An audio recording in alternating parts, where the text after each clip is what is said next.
Je reviens sur l'assembleur.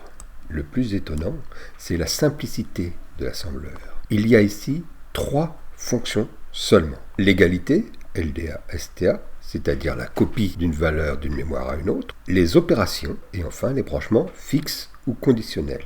Rien qu'avec ces 3 éléments, l'égalité, les opérateurs et les goto if, il est possible de faire tous les programmes du monde. Vous imaginez l'intelligence de ces gens-là qui, il y a 70 ans, ont créé les bases d'un système parfaitement simple pour pouvoir faire tant de choses. Par exemple, regardez, le programme va modifier le texte de la console. Play.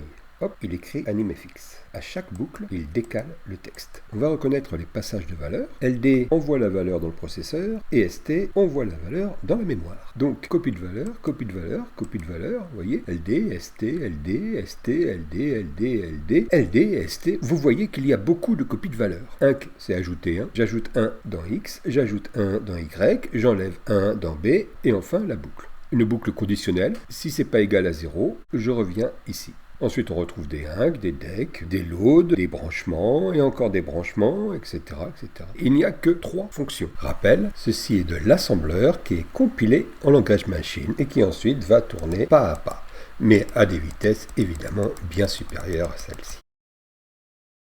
Et à partir de ces quelques commandes seront créées les conditions if, les boucles for, les fonctions, les classes, etc., etc. Et oui, puisque tout langage est traduit en langage machine.